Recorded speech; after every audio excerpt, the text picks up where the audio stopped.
This is Project Management for You.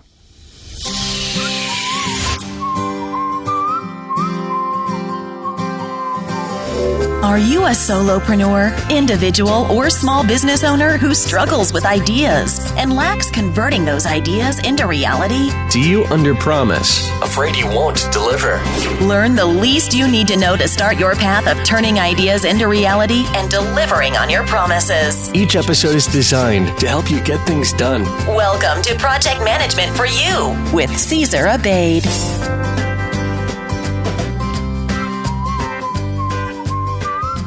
Well, hello everyone, and welcome to the third episode of the Project Management for You podcast series. I am Cesar Abade, your host, and it is great to have you here. If you are a subscriber of the Project Management for the Masses podcast, welcome. And if you are a new subscriber to the brand new feed called Project Management for You, if you found me in iTunes or on Stitcher or just around the web somewhere, welcome. On this show, I bring you my conversations with the best project managers I know, as we try to break down and explain project management to you so you too can start turning your ideas into reality, delivering on your promises, and getting things done.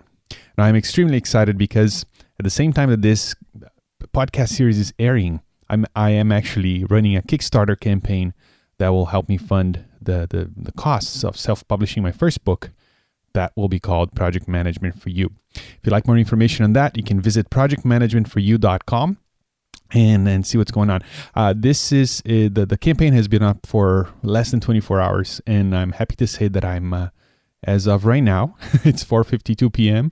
on the next day of my campaign, and I'm over 11% funded. So it's looking really promising, guys. So thank you very much for your support so far. So let's talk about today's show. Today, I bring you my friend Carl Pritchard, and we will break down project management and explain it to you in the way that only Mr. Pritchard can. Carl Pritchard is the principal and founder of Pritchard Management Associates. As a lecturer, he's considered a leading authority on risk and communications management and presents on a variety of management topics. He has published articles on project management language, advances in risk management, and on the challenges of training on the internet. Carl's work as an instructor has taken him around the world, training with some of the leading international training organizations, as well as for private clients. Carl is also well known for having written the risk management chapter of the Project Management Body of Knowledge, or the PMBOK Guide, 4th edition.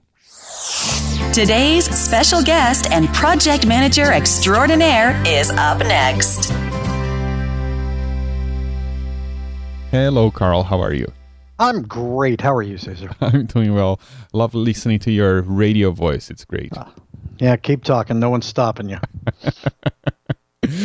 Now, Carl, you've been on the Project Management for the Masses podcast before, talking about risk management. And we were just talking about this before I pressed the record button here. I often use you as a good example of people who have chosen something they want to be known for. And you are the risk management guy.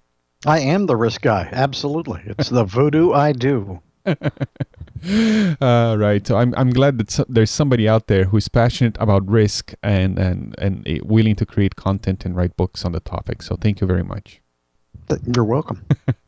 Now, Carl, you have a long experience with project management and working with project managers, delivering projects and all that jazz. So for the listener right now who is not familiar with project management or the project management lingo, how would you define project management to them? I think probably the simplest way to describe it is common sense codified. Mm-hmm. It really is. And that's the thing that I always find kind of shocking is that people look at project management as being something mysterious and something highly technical and all that stuff.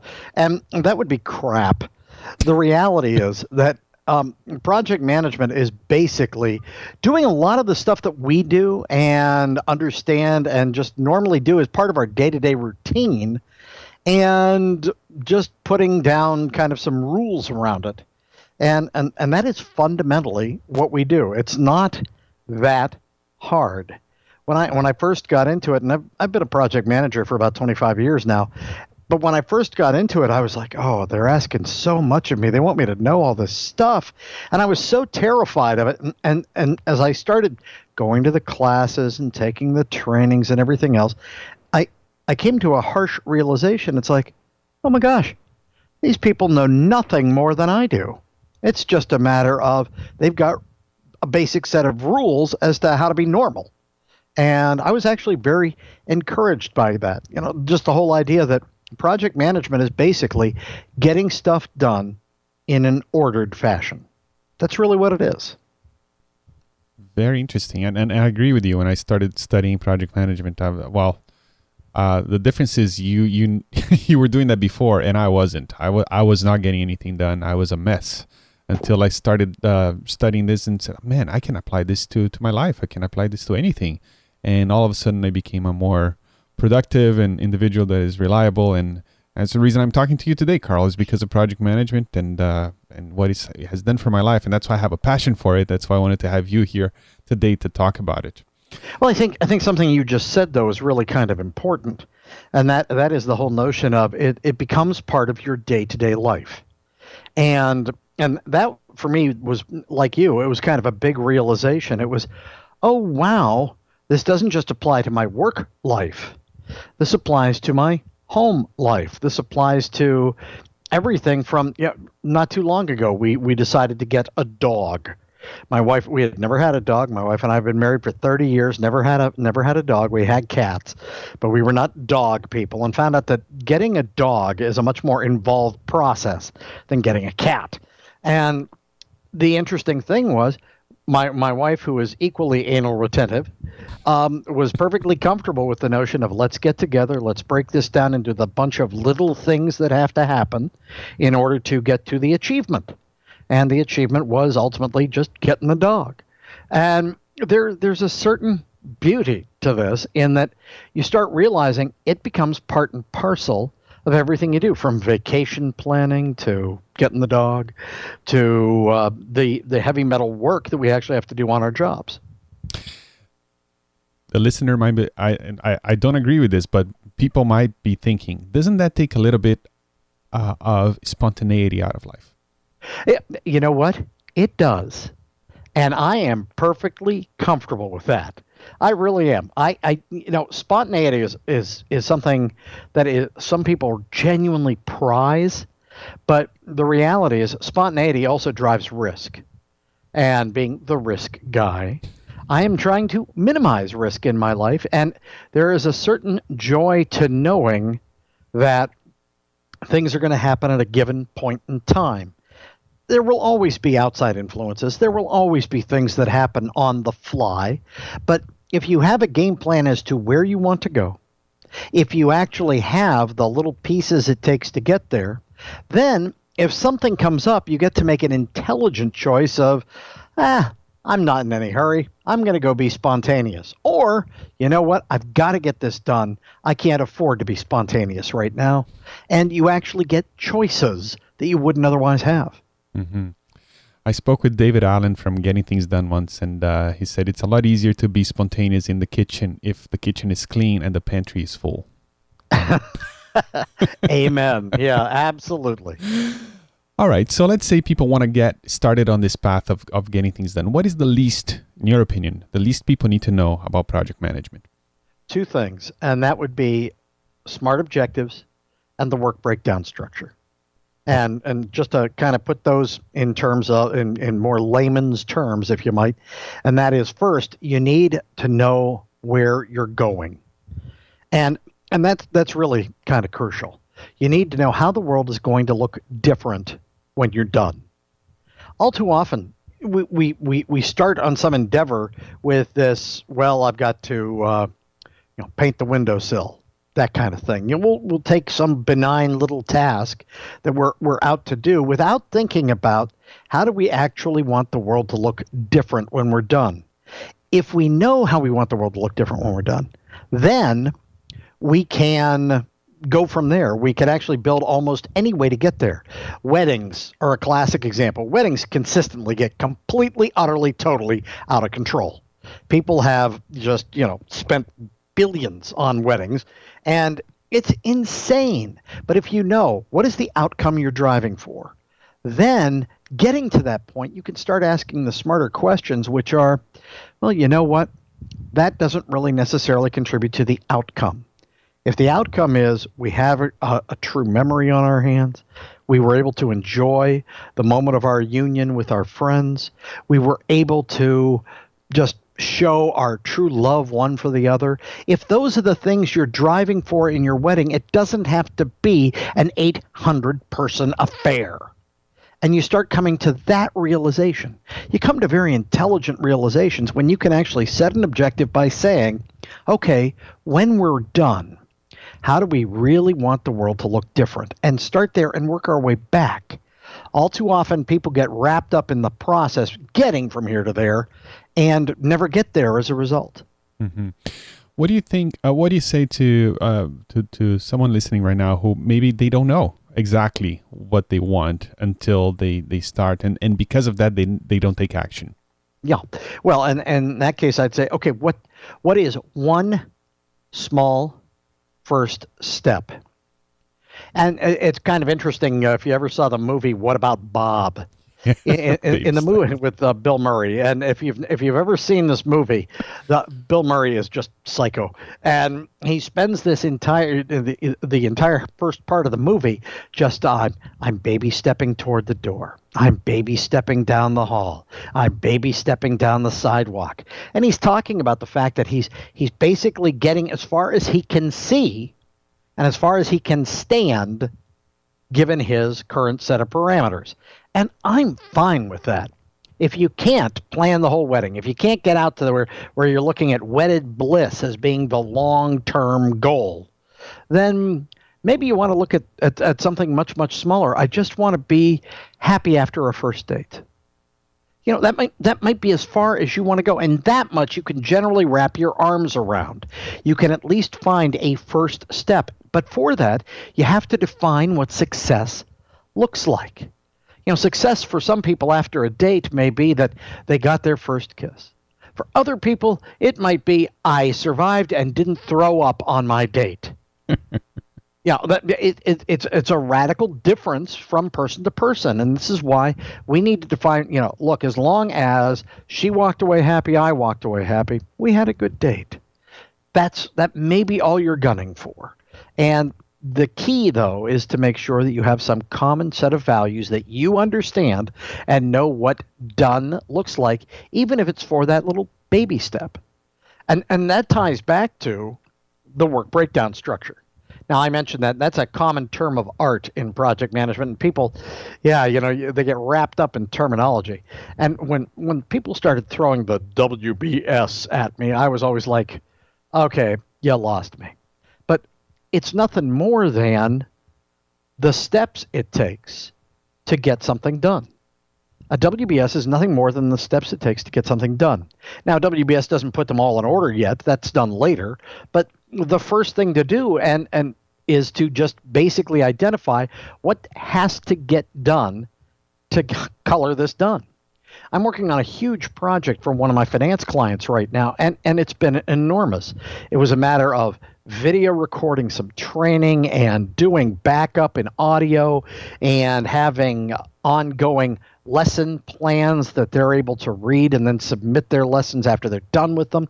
All this stuff has been very, very ornate. It's a big e-learning package, as it were. And if I just looked at this and said, okay, I've got to get all this done, I would have freaked out.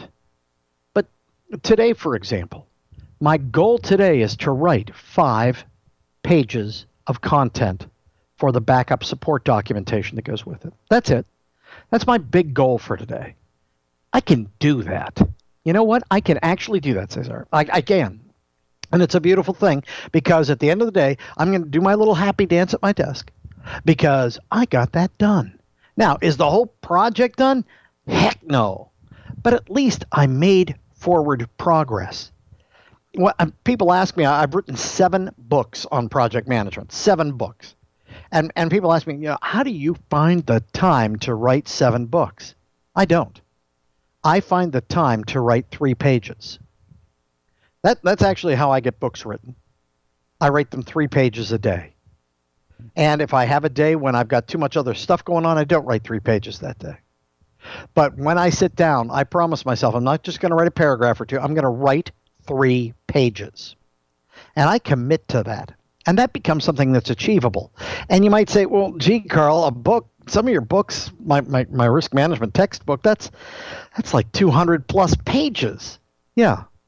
Broken down in 3-page chunks.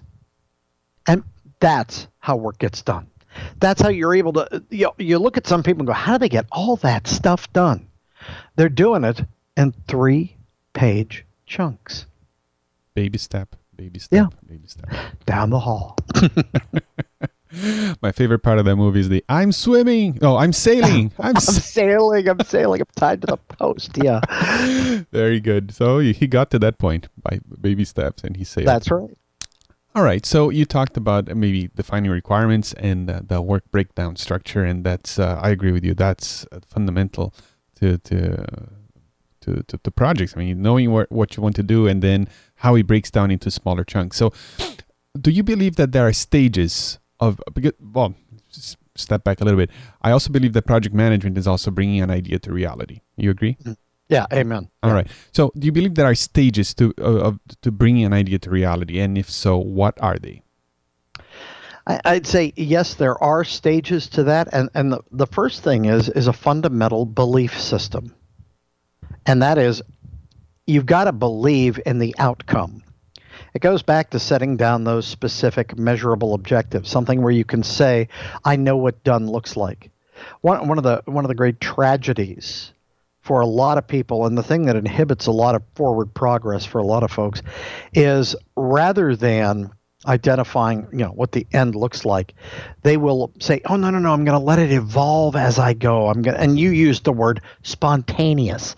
I'm just going to do this through, just let a little spontaneity drive how this actually turns out. The problem with that is, in many cases, you don't get done. And motivation book after motivation book after motivation book talks about the importance of getting something done. You want to bring an idea to reality. First off, you've got to believe, and you've got to get others around you to believe in the outcome. You want to get a new car. It's not a solo event. It's something where you're going to actually engage other people in the process, and you have to get them on board with your vision. So the first thing is to know what done looks like and to accept done.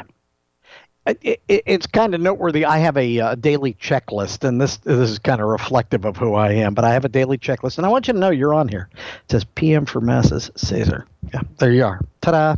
You're on my – as a matter of fact, let me go ahead and check you off. I'm going to mark you done, even though you're not done.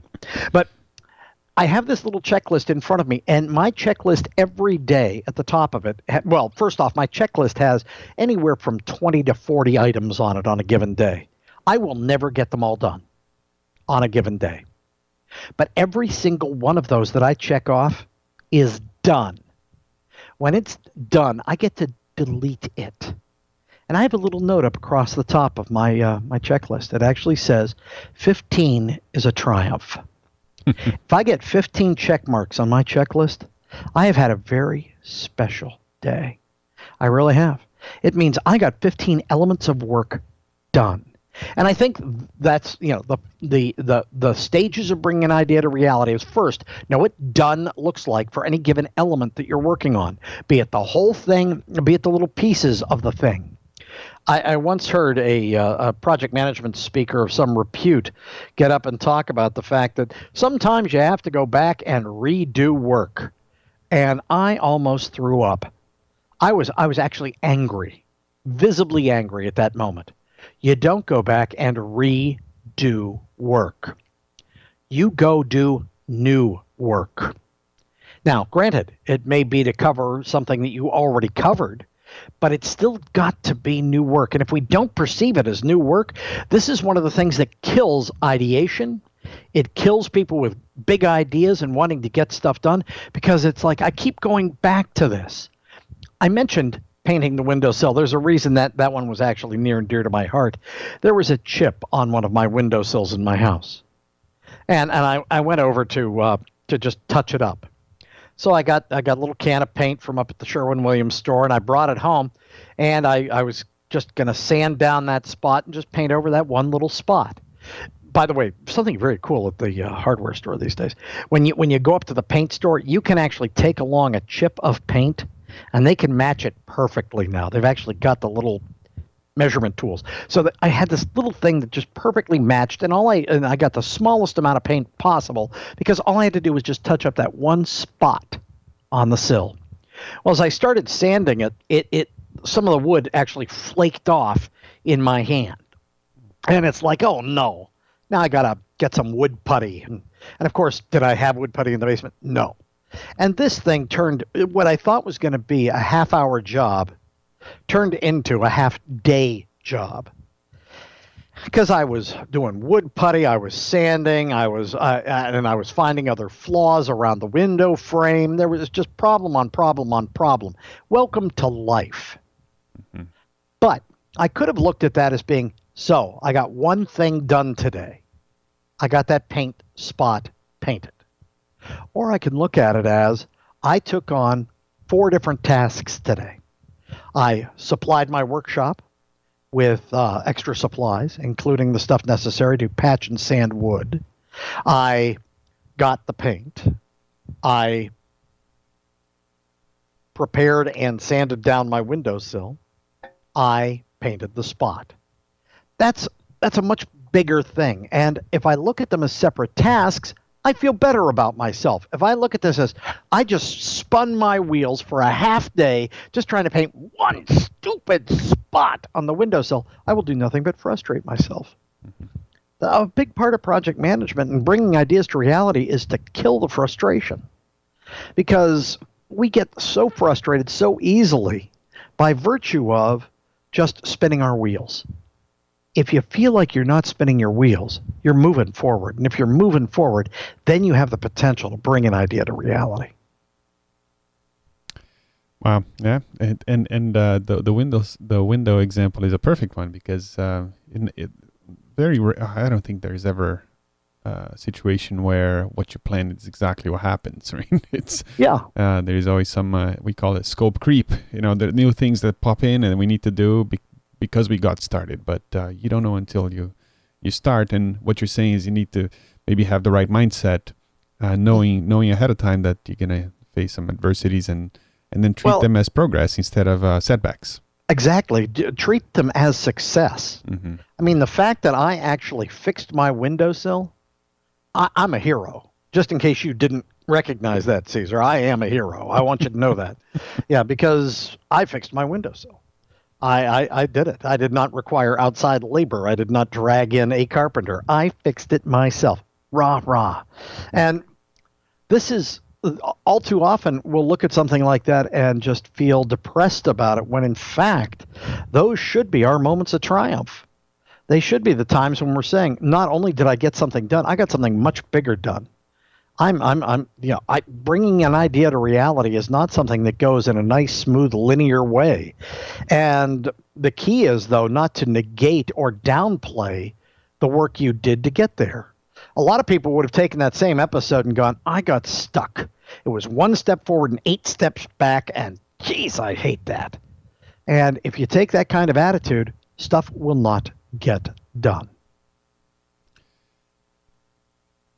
All right. So let's say if you could recommend one technique from the project management world, like you mentioned the WBS, maybe that's it. Would that be it? And where can we learn how to do it properly? Well, first, let me stress it would be the WBS, okay. But it's using the WBS in its very simplest form. I've actually pitched a book to multiple publishers, and I got to tell you, no one has ever bit. I've got 7 books out there. And I still can't get any publisher to bite on this book. And the title of the book would be Yellow Sticky Project Management. and the reason because I think that title would be perfect is because, frankly, I believe most of what we do as project managers, and I don't mean people who are just doing a simple home planning project. I'm talking about people doing mega projects. I think most project management can be conducted, at least the planning piece of it, can be conducted using Post-it notes. Now, you might think Post-it notes are, I'm sorry, Carl, I'm not seeing the connection. No. These are the manageable chunks of the work that we do.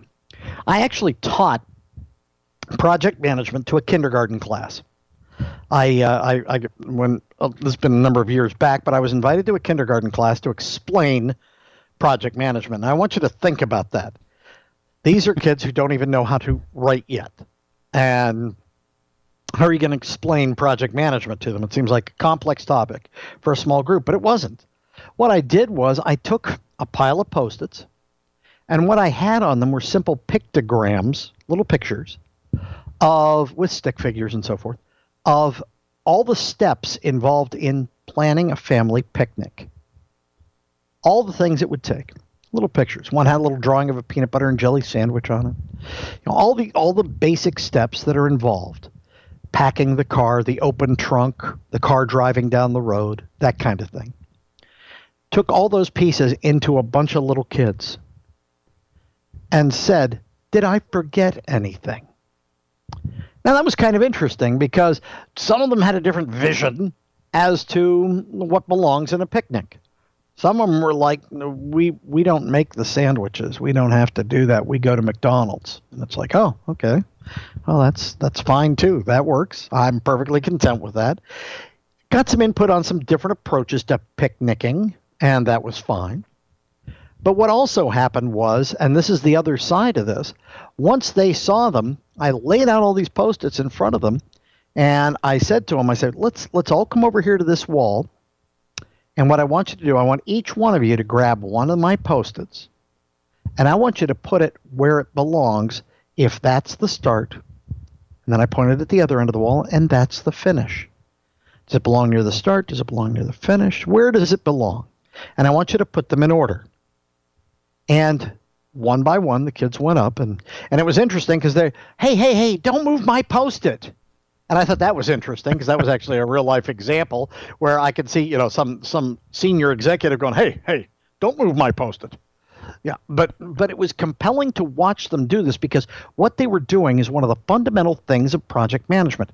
They were trying to find a sequence to get things done that made sense to them. And it worked brilliantly. It was so much fun. And because then I got to ask them the other question, which is, could we do any of these at the same time? And they said, well, it's just me and my mom. Okay, fine. So is there anything you can do while your mom's doing something else? And we went through those kind of endeavors. Resource leveling. Resource allocation, rather.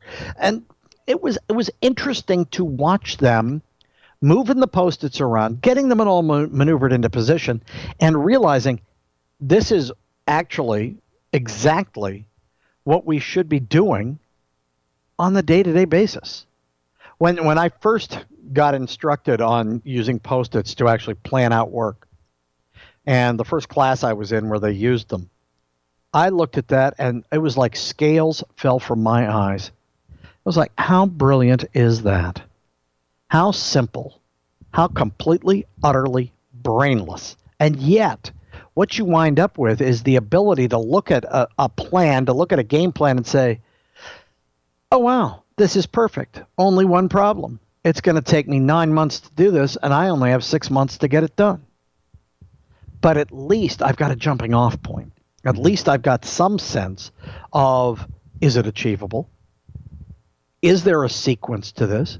Does it have to be done this way? I got to ask you, have you ever seen the video of the world record house being built? The world record house? No. No. Okay, it was done, well, actually, the original and best video on this was out of 1980, and it was done by the San Diego Building Industries Association.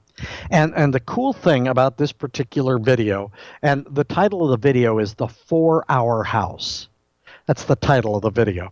And the cool thing about them doing this, they're pouring the slab on one piece of property with quick cure concrete.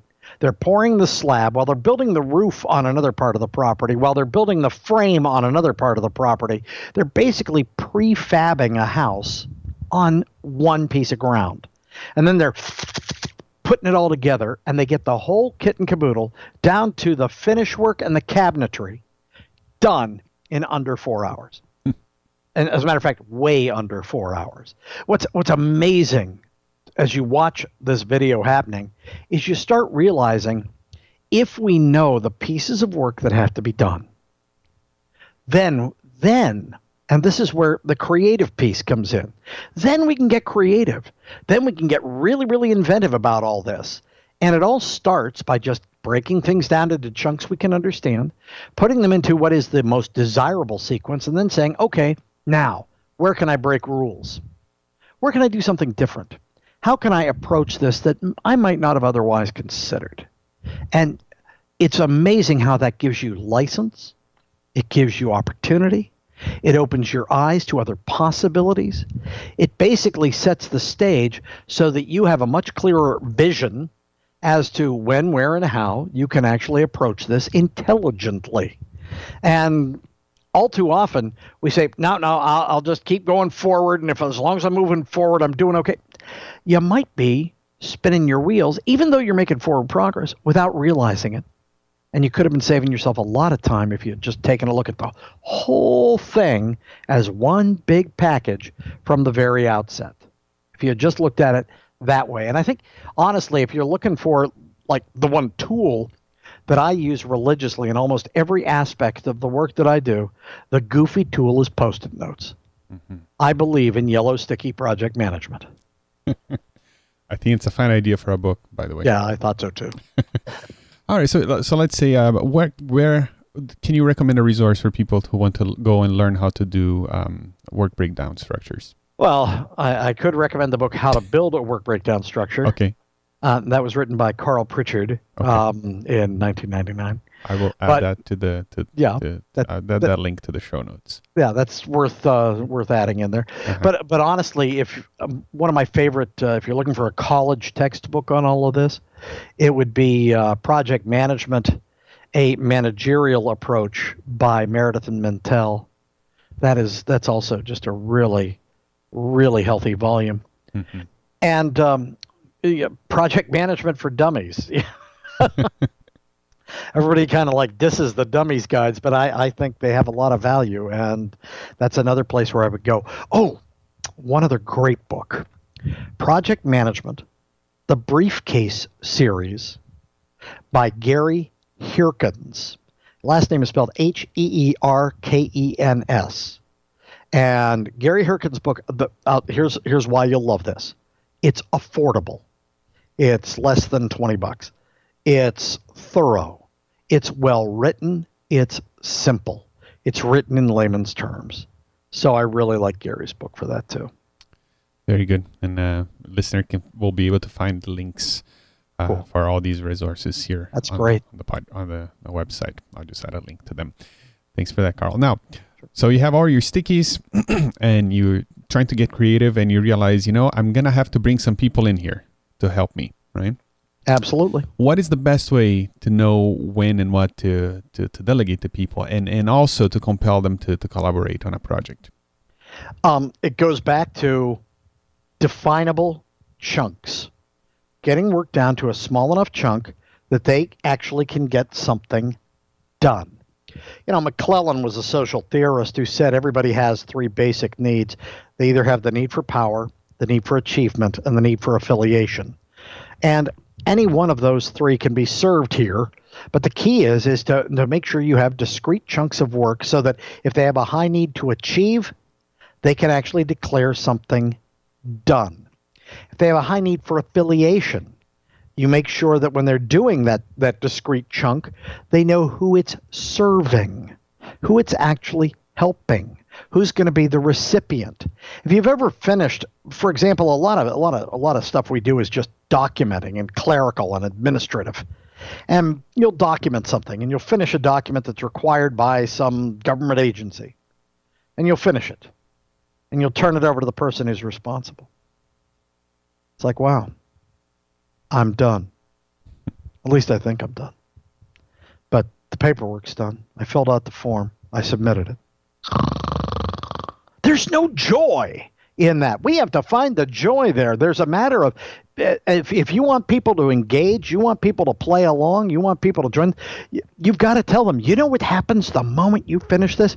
This, and this. This person's going to do this with it. This person's going to do that with it.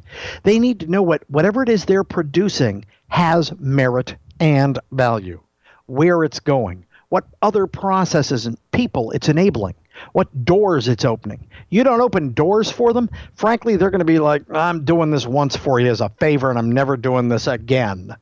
You will never own them as a participant. If you want them to really actively participate in what you're doing, you have to serve their needs.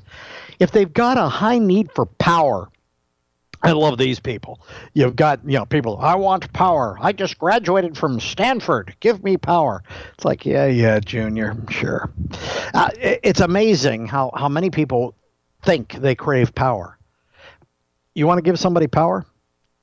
Make them in charge. But because they're young, they're new, they're fresh, make them in charge of something very small. One Post-it.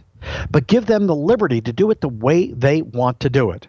Give them the opportunity to succeed the way they see fit. And by giving them the opportunity to succeed, that also means that you have to shut up and allow them to fail. And that's very, very hard for some of us. We will sit back and stop the bus just because we realize somebody has the potential for failure. Not that they're going to fail, they just have the potential for failure. The hardest thing to do, if you really want to get other people to play along nicely, is to bite your tongue and let them do it their way. Some of you have children, and I'm sure you've been through this drill. You watch your kids, and they're doing something stupid, or you think it's stupid. And you're watching them going, oh, no, just don't, James, don't, Adam, please. Those are my sons. Oh, that's funny because my son is Adam James. Oh, wow. How bizarre. But the point being is you look at them and you're just biting your tongue because you realize they have the potential not to succeed. Mm-hmm. It is so hard to shut up because to give somebody power, to true, and I hate the term empowerment, but it's what it's rooted in. The whole idea here, if you want to give somebody power, you have to allow them to succeed on their own, which means you also have to allow them to fail. And that is perhaps the hardest. If you constantly assert yourself into a process and say, no, that's not how it should be done, you will not get their support and their help very often. But if you are willing to let them go up in flames occasionally, you actually will have their ongoing, unbridled support. You'll actually get them for the long haul. The key, though, is to tell them, here's what the end looks like. I don't care how you get there, but this is what the end of your little piece of this looks like. That's what I need you to produce, to deliver, to do. How you get there is up to you, Captain. You're in charge. And give them the liberty to do just that, to get there with whatever process they're going to use. And it is so hard to just live with the fact that they're not doing it your way. But if you can do that, that's where I think you'll win a lot of hearts. I think that's where, where people are willing to buy in and be on board and do whatever it is you want to do. You think about the people you'd go to the mat for, they are generally those individuals that have in the past allowed you to do it your way and let you succeed. Because if you do it your way and you succeed, a couple of things happen. For one, for you, it's a personal triumph. For them, they got a chance to prove their approach works. And they're Einstein. And if you just made them the smartest person in the room, they'll genuinely appreciate that. Amazing value, Carl. This is awesome insights. Basically understanding how people work, what makes them tick, and then kind of catering to that. It's it should be more common sense, but amazingly it's not. So I really like the way you put this. Very good. Thanks. Thank you. So Carl, just starting to get to the end here. So what is your final thought for the listener right now who wants to learn and use project management to get things done and move forward in life? I would say try writing a clean objective. I mean, seriously, write down before you ever, if you're assigning out to yourself, to somebody else, just if you have a goal you want to achieve, if there's something you want, things like, gee, I really, really want a new car. I want to get myself in a position where I have a new car. Well, there's a lot of things before you get there. You're going to have to investigate financing. You're going to have to do all the little baby steps it takes to get there. But before you get there, you have to define, what does a new car look like? How does the world look different when you're done? Are you cruising down? And I was driving down the Pennsylvania Turnpike the other day, and I have to tell you, I passed a 1929 Rolls Royce, and it was just like, whoa! It was a magic moment for me because I love old cars, and it was just one of those things where it's not what you expect to see. Right-hand drive? Right. Yeah. Cool. It was. Now that you mention it, yes. Yeah, because there was nobody driving. But it was very cool watching this thing sail down the road, and it struck me that I had not too long ago bought a new car, and mine was just a new Subaru, and I was thinking, wow, I could have spent my money on that, and that would have been really cool. The interesting thing is, define what a new car looks like. Is your idea of a new car just a different car from the one you currently own, or is it a truly new car? Is it 2014? Is it a 2015? Is it a 2016 model? When is new? What year constitutes new to you? How far out are you looking at this? What criteria does it have to meet? And what does success look like? What does done look like? Is it just the day you get to roll the car home, or is it when you had the car and have survived the warranty period? If we can define all those elements out, then we can start working toward them. And if you're looking for just kind of like the first thing you want to do is, and don't make it something huge and elaborate. Try something small. Just, what does done look like? If it was having a dinner, a note. Done is not when everybody's leaning back at the table going, oh, that was magnificent. Done is when the kitchen is clean. Done is when we can all relax and no longer do any additional work. That's what done looks like. I'm the cook in our house, so I understand this. But it's noteworthy that a lot of people declare done way too early. A lot of people never even define what done looks like. If we can just ask and answer the question, when we're done here, how does the world look different?